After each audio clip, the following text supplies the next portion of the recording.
ವಿಧಾನಸೌಧದಲ್ಲಿ ಬೀದಿ ನಾಯಿಗಳ ಸಂಖ್ಯೆ ಹೆಚ್ಚಳವಾಗ್ತಾ ಇದ್ದು ಇದನ್ನ ನಿಯಂತ್ರಣ ಮಾಡುವ ಜೊತೆಗೆ ಅವುಗಳ ಸುರಕ್ಷತೆಯ ನಿಟ್ಟಿನಿಂದ ಶಕ್ತಿ ಸೌಧದ ಆವರಣದಲ್ಲೇ ಆಶ್ರಯ ವ್ಯವಸ್ಥೆಯನ್ನ ಕಲ್ಪಿಸಲು ಸಚಿವಾಲಯ ಮುಂದಾಗಿದೆ.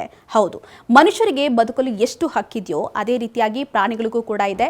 ಇದಕ್ಕೆ ಒಂದು ಪರಿಹಾರ ಕಾಣಬೇಕು ಎಂಬಂತಹ ನಿಟ್ಟಿನಲ್ಲಿ ಸಭೆಯನ್ನು ನಡೆಸಿ ಈ ನಿರ್ಧಾರಕ್ಕೆ ಬರಲಾಗಿದೆಯಂತೆ. ಸದ್ಯ ತಜ್ಞರು ವಿಧಾನಸೌಧದ ವ್ಯಾಪ್ತಿಯಲ್ಲಿ ಎಷ್ಟು ನಾಯಿಗಳಿವೆ, ಎಷ್ಟು ವಯಸ್ಸು, ಅದಕ್ಕೆ ನಿಬಲೈಸೇಷನ್ ಆಗಿದೆಯಾ, ಅದು ಸುರಕ್ಷಿತವಾಗಿ ಇದೆಯಾ ಎಂಬಂತಹ ನಿಟ್ಟಿನಲ್ಲಿ ವರದಿಯನ್ನ ನೀಡುತ್ತಾರೆ. ಬಳಿಕ ಅವುಗಳಿಗೆ ಒಂದು ಪ್ರತ್ಯೇಕ ಸ್ಥಳವನ್ನ ನಿಗದಿಪಡಿಸಿ ಅವುಗಳನ್ನ ನಿಭಾಯಿಸುವಂತಹ ಜವಾಬ್ದಾರಿಯನ್ನ ಎನ್ಜಿಒಗಳಿಗೆ ವಹಿಸಲಾಗುತ್ತಂತೆ. ಸದ್ಯ ಪ್ರಾಣಿಗಳ ಸುರಕ್ಷತೆಯನ್ನ ಕಾಪಾಡಲು ಪ್ರಾಣಿ ದಯಾ ಸಂಘ ಸೇರಿದಂತೆ ಬೇರೆ ಬೇರೆ ಸಂಸ್ಥೆಗಳಿವೆ. ಇಂತಹ ಸಂಸ್ಥೆಗಳಿಗೆ ಈ ಬೀದಿ ನಾಯಿಗಳನ್ನ ನೋಡಿಕೊಳ್ಳುವಂತಹ ಜವಾಬ್ದಾರಿಯನ್ನ ನೀಡಲಾಗ್ತಾ ಇದೆಯಂತೆ.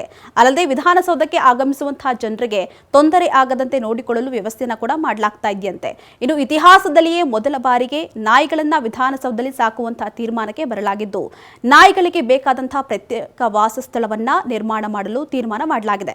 ಇನ್ನು ವಿಧಾನಸೌಧದಲ್ಲಿ ಬೀದಿ ನಾಯಿಗಳಿಂದ ಸಾರ್ವಜನಿಕರಿಗೆ ಸಮಸ್ಯೆ ಆದಂತಹ ಯಾವುದೇ ದೂರುಗಳು ಈವರೆಗೂ ಕೂಡ ಬಂದಿಲ್ಲ. ಈ ನಿಟ್ಟಿನಲ್ಲಿ ಈ ಕ್ರಮವನ್ನ ಕೈಗೊಳ್ಳಲಾಗ್ತಾ ಇದೆ.